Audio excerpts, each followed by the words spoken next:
Ke mbukeli ke xa sesekule ndawo enkqubeni kuzabe kucace ca okwekade ehlungwini ukubajonga sesichwechwele ukuyolala ekalikeni xa bethetha ke bathi kukude eBhakuba kodwa thina ngoku sesikude kufuphi uyaqonda kaloku mbukeli into yokubana xa sowugibela ibhasi sawuzoyehla ke ngoku estophini sakho uma epasejini ubambelele pha senze njalo ke apha ekhaya jikelele kanti ke ngaphambili nje kokuba siyiqwele namhlanje asekhona amanqaku esawuthi ke sikuphathele wona masihlabele mgama isendim lo ukholosa kalubisi umadlongothi nihamba naye kaloku mamtshali mbukeli elokugcina ke ngci leli hora ke sisohlelweni ekhaya jikelele hayi kuningi nje sesikwenzile kulamahora amabili sisohlelweni ngiyazi ukuthi usubaxoxele bonke abangani bakho sothumele no WhatsApp ashaya ingcingo memezo uthi ubuyile xolo ubuyile ngempela uxolo hey mbukeli legenda ke ave ithanda ukubalisa omunye ke wathi uvula wallet ukhipha 20 rand ufuna ukunikeza umuntu wakhe kanti ngephutha wavela wakhipha 200 rand uthi namanje umzimba wakho usase weak recover yo uthi akekho se-ICU uzokhipha umntaka 20 mayethi kwaphuvela waphuma hayi nobu se-ICU kodwa ibinani ni 200 isiphumile ke sabuyele bathi binantoni khanyekeni uba ngamaqolo ayibo njengamanje ke makholi nje wasesingene ehoreni lethu lokugcina nci ake sibheke indaba ehamba phambili mbukeli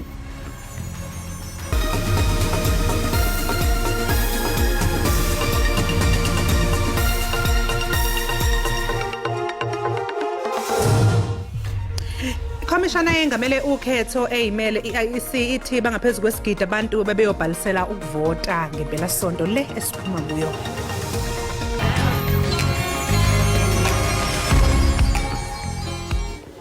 Luchani nginguleno wasigusheshe lomkhathi ikwekwez FM emthonjeni 9 to 12 siyakwamukela ehleleni elitsha likamabona-kude lendaba ezinabileko ekhaya jikelele sikhamba nawe nayomsebenzini uthinge esikolweni konke okuhloga kuyokuthola zamba nje siphuma phambili indaba siqahe ngezemidlalo ubujamo bezulu ukuthi nawuphuma ekhaya wazi ukuthi umbathe njani konke okuhloga ngelimi oluzwisisako la ku SABC News.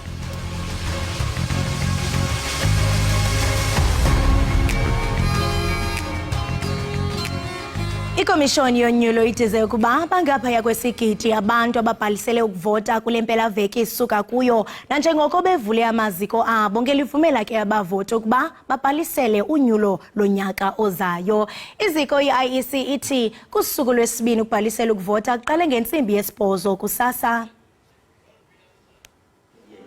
Ikomishana yezokhetho iIEC ibivule izikhungo ezingu 23,296 kuzwelonke. Esifundazweni iFree State uhlelo lokubhalisela ukuvota luqhubeka ngaphandle kweyihibe nakuba bekunembhikisho eBuchabelo nasePhuthaditshaba. Amalungu omphakathi esifundazweni anembono engefani ngokubhalisela ukuvota. I've registered to vote today earlier on, and I did that because I want to see changes in my community. I never registered to vote yet. The reason why I don't go to register or vote because it's not important for me and I don't benefit anything from that. Esifundazweni iWestern Cape izikhungo zeIEC bezingenabo abantu abaningi ababezobhalisela ukuvota kodwa labo abayingcosana abafikile bathi bafuna ukwenza umehluko ngevoti labo ngonyaka ozayo. Uvoto licinga lubalekile ngakumbi ukuthi thina ulutsha kuba lokhu sizinkokheli zangomso ndicinga into yoba ngaba ingxaki esijongene nazo siyinxalenye yazo ngoko ke kubalekile uba sisebenzise i-votes as part of i-solution. Eastern Cape kunezikhungo zeIEC ezingazange zivulwe ngenxa yembhikisho yamalungu omphakathi. We have 4 voting stations that are still not operational in the province. You'll remember yesterday there are 9 voting stations that did not open the whole day. But today there's 4. What is happening in those communities, it is community protests, and the community members are just not allowing our our registration staff to operate. Labo abangakwazanga ukuya ezigungweni ukuyobhalisela ukuvota basengakwazi ukubhalisa ngohlelo lwe-online kuwebsite ye-IEC. Ukubhalisela ukuvota kuzovala uma umengameli wezwe esememezele ngokusemthethweni usuku lokhetho. Umengameli we-ANC uCyril Ramaphosa uthi uhulumeni uzohlinzeka izakhamuzi zaseHammanskraal eTshwane ngamanzi ahlanzekile kungekudala. Eqaleni kwalonyaka kwashona abantu abangama29 kule ndawo ngesikhathi phela kubheduka igciwane lesifo sohudo. Abavoti kule ndawo sebekhwele bazehlela kubaholi bezombusazwe ngelithi babashaya indiva ngaleso sikhathi futhi njeke nokhanjiswa kwedinga emphakathini wabo kuhamba ngonyawo lonwabo. uRamaphosa ubehola umkhankaso ombukeli weNC wokubhalisela ukuvota eHammanskraal njengoba phela izolo bekuwusuku nje lokugcina lokubhalisela ukuvota okhethweni lwangonyaka ozayo. uRamaphosa ke uthi uhulumeni wabonile amaphutha nawo futhi uyimisela ukuthi awalungise. There have been weaknesses which we have all admitted, weaknesses in service delivery, but those weaknesses have been identified where they originate from and what causes them. And we are now correcting those weaknesses. For instance, water is a big issue here. And when I came a few weeks ago, we had identified what the problem was and we immediately went to the root cause, and National has now intervened because it was the task of the local government. We've intervened and we are now going to deliver clean water to our people in this area. And when I explained to them, they understood. And soon we will be having cleaner water.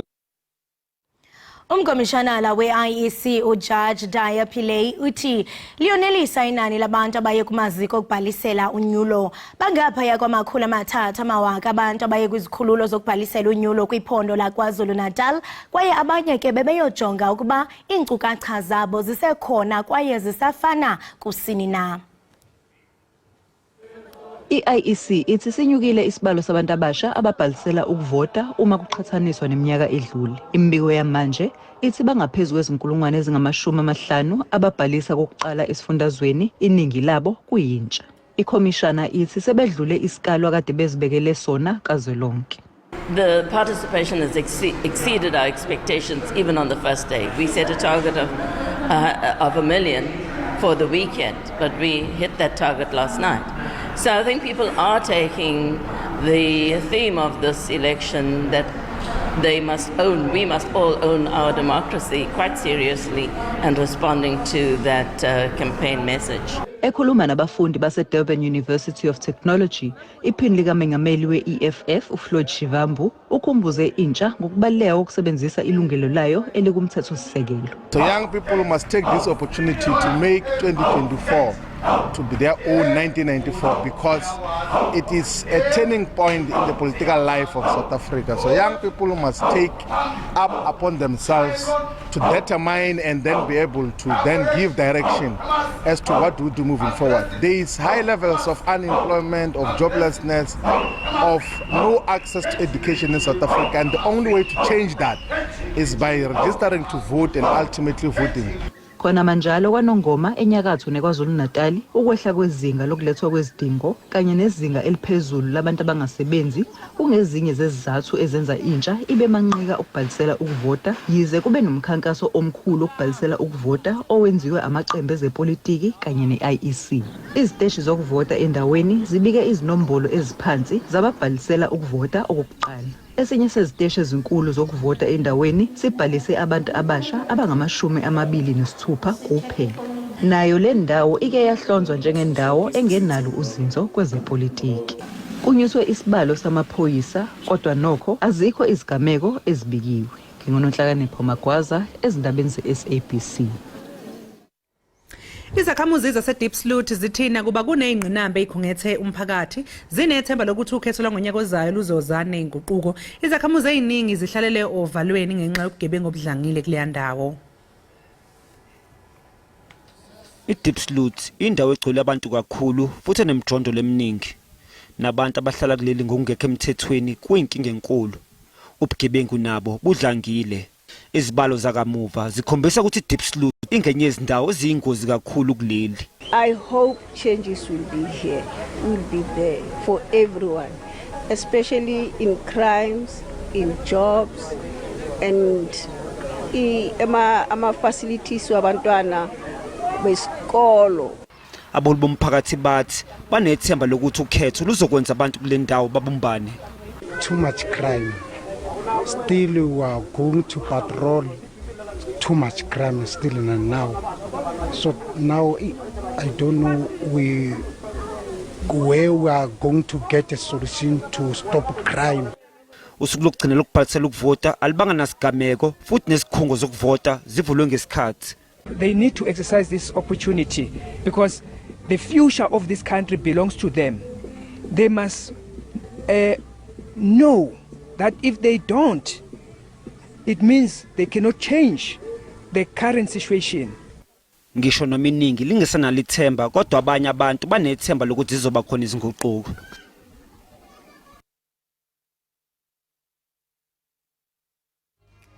Mbukeli njengamanje ke sekuyisikhathi ukuthi ke siphosa amehlo ke sibheke ukuthi kumi kanjani lapha ya esimeni sezulu.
Siphinde ngesikwamukele mbukeli wekhaya jikelele njengamanje isikhathi 8:15 ekseni kanti thina siyekhaya jikelele lokho sifika ekseni lapha yangehora lesithupha sibonga kakhulu ngembukeli ngokusohlanganyele kanye nathi njengoba umhlaba wonke ubungaza inyanga yokuthathwa kweingane ezigcina zikhuliswa abantu abangesibona abazali bazo nje iningi labantwana liyaye lithole libhekene nendlela emangazayo noma nje ke ukuhlukunyezwa indlala kanye nokunye ukuthola kabanzi ke sixoxa noNomsa Mahlango sisuNomsa Mahlango sikubingelele lapha kusekhaya jikelele sibonga kakhulu ngesikhathi sakho namhlanje ekseni.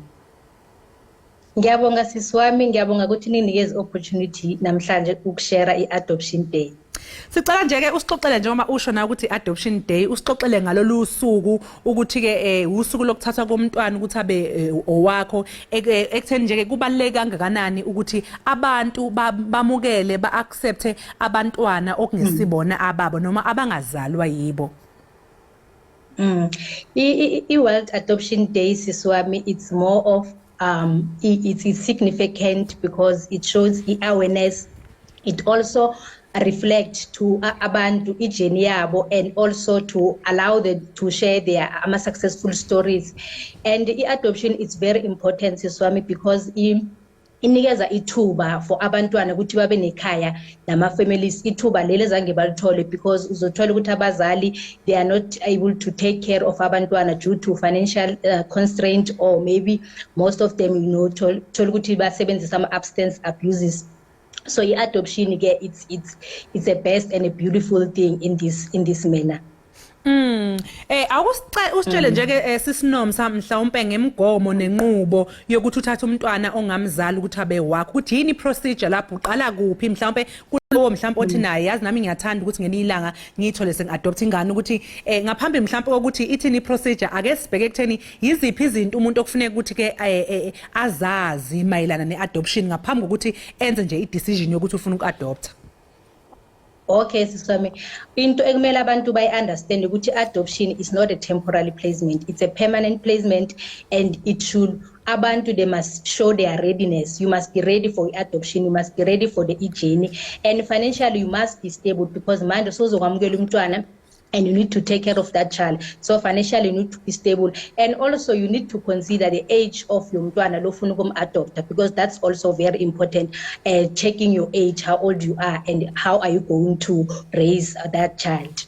And then ke futhi yes siswami. And into engayisho sorry ma kungena umlomo ungaqhubeka.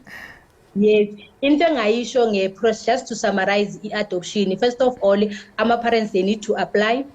And then after apply, into ebalulekile, we need to check them. We've got form 30s and police clearance. Before we start the process, we need to be sure they are not having pending cases of abuse abantwana before we can even consider to place the child. And then it's in 4 stakeholders esebenzisana nawo. Senate Department of Social Development, where they recommend, they've got their own panel where we present our cases to them to get a recommendation letter. And then bese sibe ne court siswami because sisiza ngama legal and ethical. And then after say parents seswa screenile sesifila ukuthi they are suitable, and then after we placing the child, and then we're gonna take a case yet. We've got our own internal panel. After social worker screen, they come and say our parents are suitable, and then we can place the child using we also involve the court for variation so that we can have court orders. And then we move to court, master finalizer, and then parents, they come with the child, then the magistrate will grant adoption order. And then from there we've got another Department of Social Development that needs to register that adoption because after court is not yet registered. The child needs to be registered so that you can say that's my own biological child. Then we move to after court, we say if analyzed and everything, then we move to the final stage, which is home affairs, where name is over change.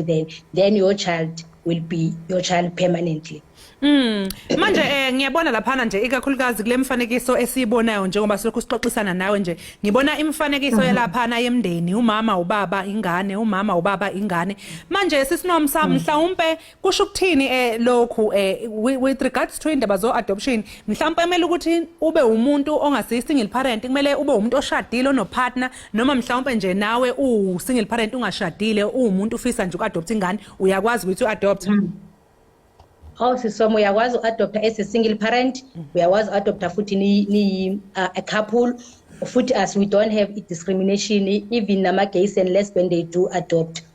So it's a matter of if you are in a relationship, it has to be maybe in a relationship for 5 years and above, and then on top of that we ask them to provide us with affidavit to say who separation if there's going to be a time where they decide to separate. What's going to happen with the child in custody?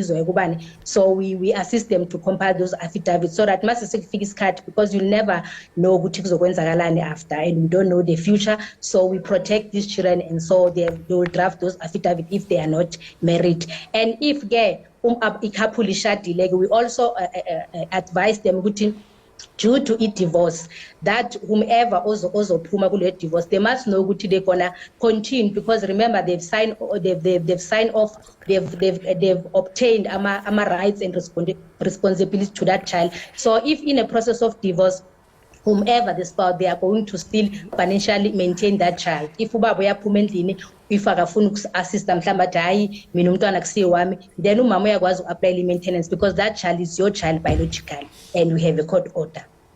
Sisinomsake abanye abazali ke abaye ba-adopthe ingane eyivela nje ke einhlakeni noma einhlangeni ezahlukene baye bakuveze ukuthi ke inkolelo zabo ngoba phela bangathi leyo ngane angeke yamukelwe amadlozi. Baningi abantu mhlawumbe abathi bafise ukuthi ba-adopthe kodwa mhlawumbe base kubana lo mqondo ukuthi manje mase ngi-adoptha mhlawumbe ingane ewumpedi kanje mina ngibe ngumZulu amadlozi azothini ngizoyibika phi lengane ungathini ngalolo daba lolo ukuthi mhlawumbe inkolelo enjengalezi zidalwa yini? Okay, so I'm a misconception about that. It comes from a cultural traditions, and here Tina, we come in where we do educate them. We do have open communication in a way to provide a better knowledge so that they can understand with the adoption process yakhona ihamba kanjani, and also now every time when you believe in Astera, there's a procedure and process that we have to take, or before you even come to decide who to adopt. Obviously, you'll be doing those traditional those rituals so that your ancestors can able to accept that child. Hey sisinomsazi ngoba sixoxa nje sengiyakhumbula lapha udaba khona udaba lomlingiswa lephesheya kwelwandle lekumelika owaziwa ngokuthi uAngelina Jolie. Ngiyakhumbula nje ukuthi uAngelina Jolie ngomunye wabantu abenza kwaduma indaba zokuadoptha ikakhulukazi ngoba yena waadoptha izingane eziningi. I think is about 6 izingane ayadoptha uAngelina Jolie eadoptha endaweni ezahlukahlukene. For example mhlawumbe ungathi ithini imigomo kulula kangakanani noma yindaba sesibona mhlawumbe osazwa ikakhulukazi emelika nje into engingina ukuthi bayathanda impela ukuza mhlawumbe endaweni efana neAfrika kanjalo noma eAsia bahambe ba-adoptha khona izingane. Ingabe mhlawumbe ngoba eAfrika ilapho kunezingane eziningi ezidinga uku-adoptha noma mhlawumbe iprocedure yakhona ilula iyakwazi ukuthi iba accommodate laba bantu baphesheya kwelwandle? Angeke ngithi iprocedure yangapha ilula. Phesheya, when they come this side, most of the time you'll find ukuthi ba-adoptha abantwana that are in need of special need. We'll find ukuthi thina la eSouth Africa we do not have enough resources.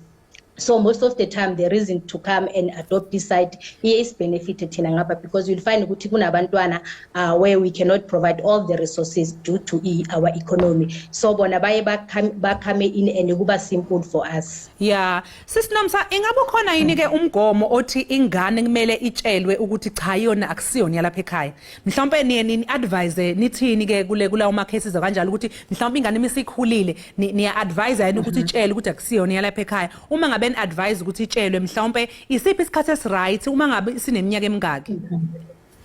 Okay, so normally before we start the adoption process, we do have our orientation where we advise our parents ukuthi they must disclose. It's very important for a child to know about their adoption stories.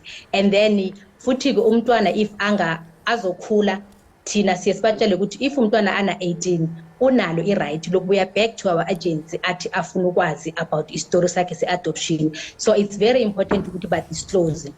You'll find again most of our children thina ke benza for adoption, you'll find ukuthi they are still babies, and then and then you'll find ukuthi they are not matured enough to understand adoption. But yes, by advice when that child matures, they need to review, they need to be honest, because leyo nto izosiza ikhaya elineqiniso and umntwana makakhula azi ukuthi i-adoptiwe and ama parents wami angitshelile, that child will able to be grateful, will able to to admire that family ukuthi you've done this wonderful thing, yet you manage ukuthi ningitshela iqiniso ningikhulise ngingekho biological ngingekho umntwana wenu wangegazi.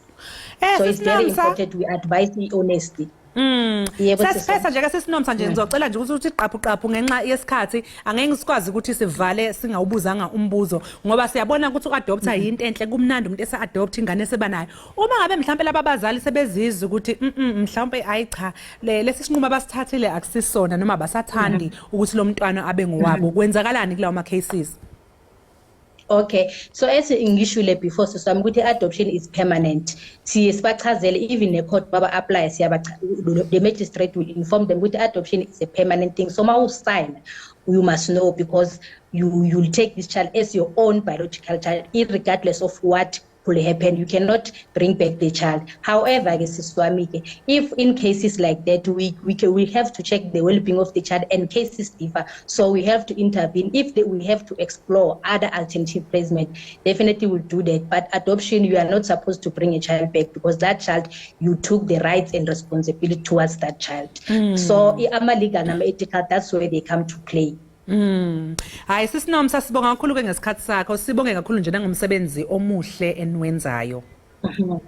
Okay sisami, ngibonge kakhulu, ngibonga nethuba futhi ukuthi ngiye ngiluleza abantu ukuthi ba-understand more about the adoption. Hayi cha, kubonga nabo ababukeli nje ngokuthi ke ubafundise. Nginethemba lokuthi cha bezwe kahle impela, bacaciseleka futhi ke uma ngabe khona ofisa ke ukuthi adopte usenalo manje ulwazi lwanele ukuthi ke athathe leso sinqumo. Umbukeli ke okwamanje nje ke ake sithi iqunga seyidolo sizobuya emva komzuzwana.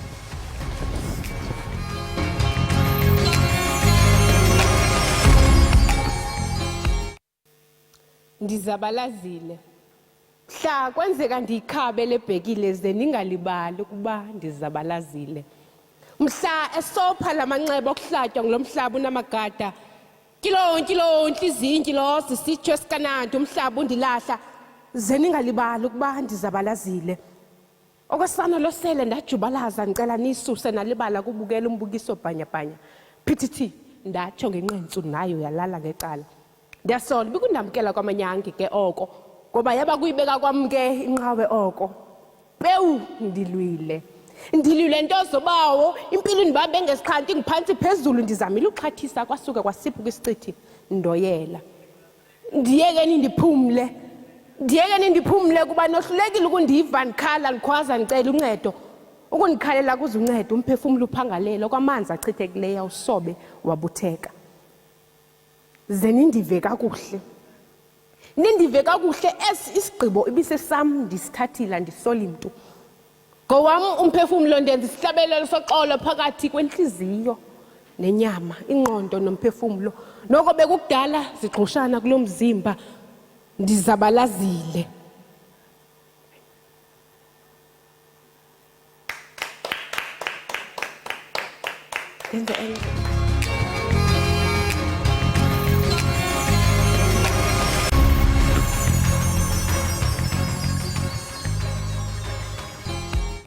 Sibambe ngazo zozibini umbukeli we-Ekhaya Jikelele. Ubusana lungena ufika sesichwechwela ngasemnyango. Kodwa ke mbukeli sichwechwela nje sikuphathele kaloku isiqendu sophononongo lwencwadi. Incwadi ethi Yapatyalaka ibhobhile ilandela uhambo lukaMpinga njengesicaka esithembelekileyo esifuna uncedo kumfundi sosisityebi uPhakamile ukuze kwenziwe ke utyando lwenkosikazi yakhe uMafaku. Xa ke uPhakamile engavumi, uMampinga okanye uMpinga wenza into ebengayicinganga, aye kugawushe osisityebi alufumane uncedo. Abantu ke baphele sele kuyiwa icawa ephakamileyo. Ukuphonononga ke le ncwadi ngoku siqhagamshelana nombhali wayo uLihle Sokapase. Lihle, masikubulise sikwamkele enkqubeni Ekhaya Jikelele. Alright? Molo msasazi, ngiyaphila, kunjani ku? Hayi siyaphilila nathi asikhali nganto. Khasibalisele Lihle, into ethe yakuphembelela into ba ubhale le ncwadi ethi Yapatyalaka ibhobhile. Into engisusileyo ukuze ndibhale le ncwadi isiswam kukubona ukuba abantu abayenzi into bayithethayo, bapractice enye bapreache enye. Ngoku nazo into endiqhubileyo uba abantu banobumu obu-undercover, abayiyo le ndlela bazipresenta ngayo ebantwini. Kuyaphawuleka apha into yobana umohluko phakathi komfundi sosisityebi sithetha ngaye kaloku uPhakamile kunye nomyedeni uGawusha ngumxholo phambili kule ncwadi. Ingaba nje ungacacisa ngokhetho lwababalinganiswa kunye neendima zabo kweli bali? Abalinganiswa nje bakhethe ngenxa yokuba benezimvo ezichaseneyo. Ndibonile uba izimvo zabo ezichaseneyo zizo ezizawuqhuba ibali ibheke phambili. Umlinganiswa apha wena Lihlo intloko onguMpinga uye ayofuna uncedo pha kuGawusha. Ngophi umyalezo okanye isifundo osidlulisayo kulomba? Ndizama ukugqithisa umyalezo wokuba abantu ungabajaji ngokwe-reputation ovileyo ngabo, kungcono wena uzivele ngokwakho, umuntu ungamgwebi ngenxa yezinto ozive ngabanye abantu ube wena ungamazi, ngoba laa mntu mhlawumbi angaba luncedo kubo. Siyakufumanisa nokuba uye wabe kanti uthi thaca idabi likamafaku ophila ngomhlaza wamabelo iyabonakala into yokubana ukuphila kwakhe kunegalelo kulo mboniso. Ingaba mhlawumbe ukubonise njani ukugula kunye neengxaki zemali ezinxulumene nezempilo ngokweli bali? uMafaku nomyeni wakhe uMpinga bangamahlwempu, kodwa bengamahlwempu benjalo bayinxalenye yebandla. Ngoku ke ngoku bebelindele uba balifumane uncedo kumfundisi wabo njengabantu abasele bade babanazo nezikhundla eziphambili futhi ebesele bekudala bengamalungu ebandla. Qha ngenxa yokuba ke ngoku bebethwa bengenantsiba bengenayo imali baye banyanzeleke uba bacele apha kumfundisi xa ingxaki ngumfundisi angabancedi, angayenzi laa nto ayipritshayo phayana eBhayibhileni. Bendisazoya apho kanye kuba utshile ekuqaleni into yobana enye yezinto ozibonisayo kukuba indlela umntu aphila ngayo abe kanti akenzi le nto ayithethayo. So uthi ke ngokulibalisa elibali kuyaphawuleka into yokubana njengoba bengenayo bona imali abayifumani inkxaso kwa umfundisi lowo. Lihle iyaqhubeka elibali kufumaniseke nesigqibo sikaMpinga noMafaku sokuba bayeke phantsi inkonzo yakhe uMphakamile emva kokufumana uncedo kuGawusha. Ungathi mhlawumbe ngumba oye wenza notshintsho kakhulu loluphi mhlawumbe uluvo ngokholo uluntu okanye intembeko ubuzimisele into yokubana uyenze ngelibali? Eyona nto ebendizimisele uba ndiyenze ukubonakalisa uba xa ungayiphili le nto uyithethayo izinto zingakujikela, ngoba eyona nto ibalulekileyo apha kule ncwadi yile yokuba baye bathi bakuba bengalifumananga uncedo bayiyeke icawe, then ke ngoku baxelele nabanye abantu ababebamemile ecaweni, basically abantu ababebarekrutile nabo ke ngoku bavelane nabo, ke ngoku baphele bengayi nabo, bekanti ibandla liyaphela ke ngolo hlobo. Lichitheka kanye ngolo hlobo. Futhi ke ndiyayithanda le ncwadi yakho kuba iyabonisa nendlela mhlawumbe esingatsho into yokubana iqhelekile kwiingingqi zethu kuba le nto ubalisa ngayo yinto esiyibonayo kumabandla amakhulu. Sihlabele Mgama, impendulo yelali kwingcaciso yakhe uMpinga ibonisa into ethile ngoluntu. Ungakhe nje usixelele lihle ngokubaluleka kweentshukumo zoluntu kunye nenkxaso kweli bali? Ukubaluleka kweentshukumo zoluntu zibonakalisa uba abantu noxa bona bangayiqondi kodwa banamandla xa bebumbene. Bathi xa bebumbene babe united, bathi babe namandla noxa bona xa bezijongile njengomntu njenge-individual mhlawumbi bangayiqondi indlela abanamandla ngayo. Hey, ingathi ngoku iyatshisa xa iphela, iyatshisa le ncwadi xa iphela kuba ngoku sibhaqa uPhakamile nomfazi wakhe bafumana icawe ikhalibhungane cwaka akukho kwamntu. Okukushiya abafundi belibali besithi tshotsho heke. Ungakhe nje wabelena nathi ngeengcinga zakho ngoku nokuba mhlawumbe ngowuphi umyalezo owudlulisayo kuba kaloku umuntu uzawuthi xa efunda ave elusizi kodwa ke xa iphela abantu besithi tshotsho. Oyena myalezo ubuqonda uba ufuna umfundi wale ncwadi abe kanti uyabetheleleka kuwo ubuthini?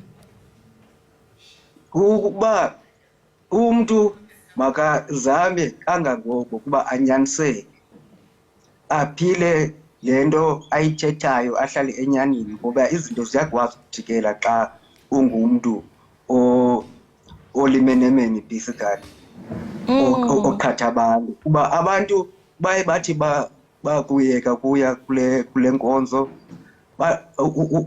uPhakamile atsho abe noxinzelelo lengqondo, abe nale nto kuthiwa yi-depression kuba ke ngoku akakwazi ke ukuxhasa usapho lwakhe njengokuba abantu bengazi ecaweni.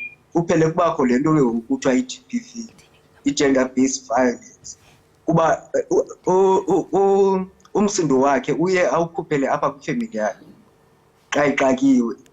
Yho, ishushu ibhisto inzima. Lihle masibambe ngazibini ngexesha lakho ngenene yapatyalaka ibhobhile. Lowo mbukeli we-Ekhaya Jikelele besincokola naye nguye uLihle Sokapase nobesiphonononga ke incwadi yakhe ethi yapatyalaka ibhobhile. Siyiqala siyiqongqotha ngolo hlobo si-Ekhaya Jikelele sibambe ngazo zozibini kwembukile ngokuba kaloku ye wavuka nathi kusasa kulaa mzuzu wokuqala de ibe ngulo mzuzu wokugqibela sabakhona ivekile yonke kuba kaloku uvimba yaphuphuma. Siyabuya kusasa ngesikhathi esifanayo sibonke ngesikhathi senibabukele asinishike nodwa sinishiya nembondlo ezoshaya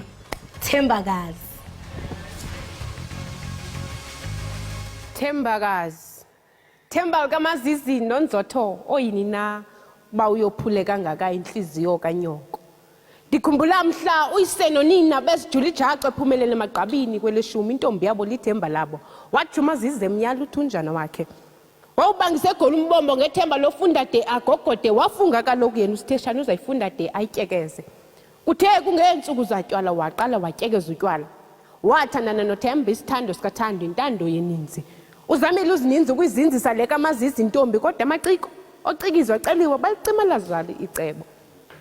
Waqala bayinkenkwezi into ebona ngobumnyama mini yabanye wamxilonga wamxelela ugqirha qina ntombi khona imishwanguzo ilishwa shabene namhlanje amthonela amathemba amphelele noThemba unyamalele wathabatha ipeni nephepha wophephalaza imbilini ecela amaxolo kubazali kaloku kubo wonile wabona sentambo simfanele wazigweba wasifikela sizaphu sesiyezu maziza ukuva lomphanga pewu teyasixhokazi labantu lanqanda lidonga lidenga ukwathuka kunzothe bizwe ezinkalweni wathi ufika ekhayeni waca wena wabona impahla ibhubhiswa imbalela yoyele nyelezi yoyele akhona yethokazi yoyele nyelezi yoyele Thembakazi oyini na ukuba uyophule kangaka inhliziyo kanyoko.